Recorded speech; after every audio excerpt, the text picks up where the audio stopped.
again, given that you represent PwC, and PwC is, amongst many other things, also known for their audits. And audits means reporting. And you had touched upon this topic when we were speaking earlier. What gets measured gets reported, and what gets reported obviously becomes public, and the transparency. Do you think there should be, I don't know, it's just a wild thought, but I want to put it on the table.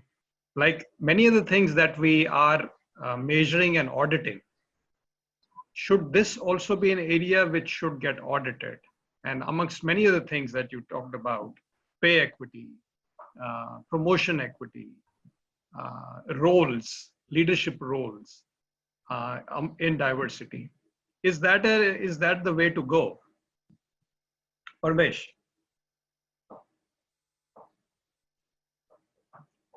Does Padmaja want to answer that? Yeah, no, I just put my hand because I wanted to make a comment later, but maybe Padmaja after you. Yeah.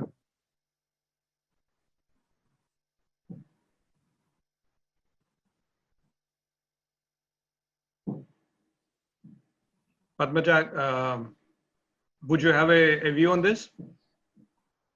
I'm sorry, you were talking about pay equity and promotions and whether there should be quotas? No, what I was saying is that because we do have reporting that we audit, and what gets audited gets the focus because it is reported and it's transparent and it is public information. Yeah. We don't have anything right now which is getting measured and published and audited. No, it's an interesting point, Suresh, and I have heard both views of this. And sometimes I wonder what my own view is, because I used to feel very passionately that it shouldn't be a number game, right? That it should be a culture of meritocracy and merit will prevail. But I have also heard enough views that argue that that's a very privileged point of view, right? To say that meritocracy will prevail. And it doesn't really take into account that there are differences in terms of a starting point, right? In fact, there was one point that I saw in the chat. One of the questions was about equity versus equality. Yes. So it is a privileged point of view, and sometimes it helps to have these. I've also heard the point of view that says, look, you have targets for everything you take seriously as an organization. You have targets on revenue and bottom line and market share. And if this is important enough, why not? So I think it doesn't make sense to run behind only the number, but I would also not feel it's fair to say, hey, we're doing a lot, but the number is not coming, right? I think it has to be both. The number without the substance doesn't make any sense. But if we have so much of substance, then it should result in the number. I mean, that's the way I look at it. It's not about tick in the box. Ramesh, you wanted to say something? I actually wanted to just add on to the previous question and also a point here. So the previous question was about, positive discrimination. And I just wanted to say that, yes, I actually believe that having positive discrimination for, dimensions of D&I that you want to push on will make a difference. And there are enough examples where this has happened, even with the UN and so on. They have said, and this has worked in the past, say for gender, saying that, we need to have so percentage, because otherwise people come up with innovative ways of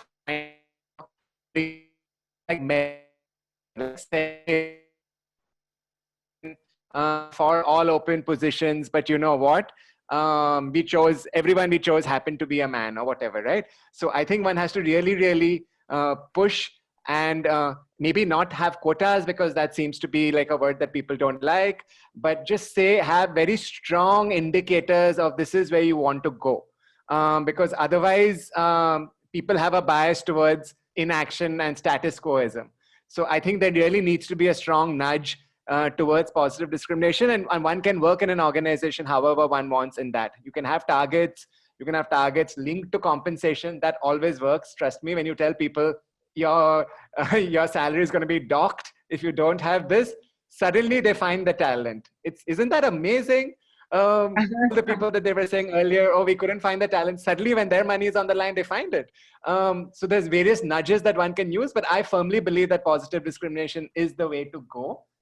The second thing is, with link to that is, I think a lot of companies waste a lot of time I mean, they have this engineering mindset that everything has to be ready, then we will bring in diversity. Whereas today's world, you need design thinking mindset. You need to go in a direction and rapidly iterate. So one thing is, of course, when you have PWD and so on, you need to make sure you have ramps and things like that. But I would say hire a bunch of people and work alongside the people as well as the incredible community organizations which are out there and iterate on your journey. Otherwise, you will spend years and thinking, maybe we need a ramp, maybe we need this, maybe we need a crash, maybe we need this. You'll spend so much time in thinking, and there'll be that one person who will always be playing devil's advocate at every meeting. So 5 years will go by and you will not do anything. I would say start now and please iterate, work with the people. If you want to bring more LGBTQ people, it's not like rocket science, but hire some LGBTQ people. We will tell you what we need. If you want to bring more PWD, hire them. No, I mean, that's how it works, right? That's number 2. And number 3, in terms of the audit, I think what has really worked in terms of, at least in other parts of the world, are indexes.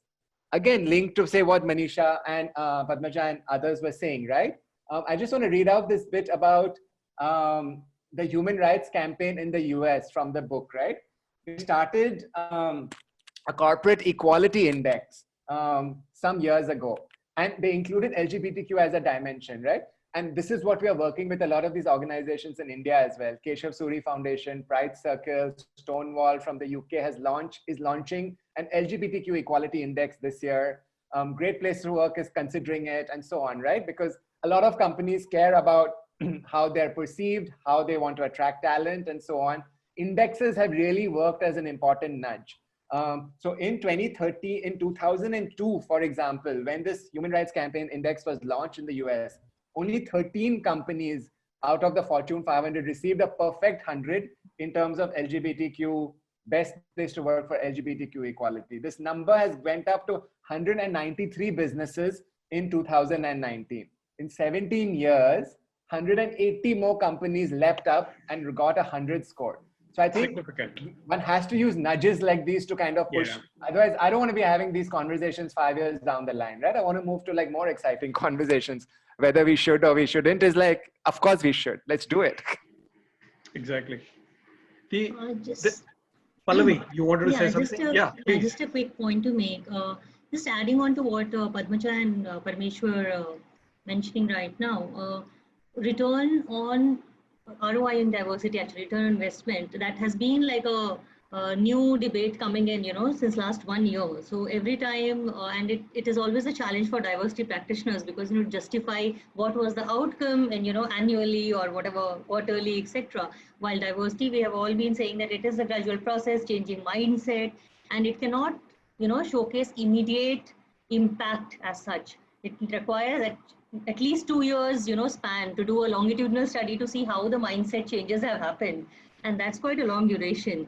So definitely a metric does help. So it is a quantitative measure of diversity, like we're talking about the diversity hiring numbers or keeping a target on, certain diverse representation at different job levels or certain job roles, or based on certain business, or where we can leverage diversity and how we want to showcase that diversity and take in phase wise in different businesses. So all those things definitely are something like a quick tracker that we can have, because larger outcome and the impact, the stories of actually how a certain program impacted does take a span. Like, it cannot be just a program ended and we say that, okay, this is now the impact, because this is about dealing with the minds of, lakhs of employees, and it cannot be changed in a shorter thing. So it does help to have, a proper diversity metric, and also building it into the risk framework of organization. I think most of the organization do have it there. So, it is subject to audits on a regular basis on certain critical elements on talent of what other areas, be it hiring, be it the succession planning of the organization, promotion cycles, etc. And even certain organizations have gone beyond, like tracking it and how even the conversations, the appraisal conversations, tracking those conversations of how inclusive they were, or whether they were inclusive or it was just one-way conversation which was assumed to be inclusive, because there's also a very funny thing that, if two people are talking, it's considered inclusive, whether it was inclusive or not. So we have to see that it's not just having two people talking to each other, but that conversation needs to be inclusive as well. So yeah, that definitely helps to track it. I think I would just add one more point to this. I think what Parmesh said makes a lot of sense. One cannot do without the other. So while we will focus on creating the culture and creating the right, right place to work, but if you're not tracking metrics, then this cannot work. So one cannot work without the other. So it's extremely important to have both the things in place. And so I totally agree that, both are important in their own right to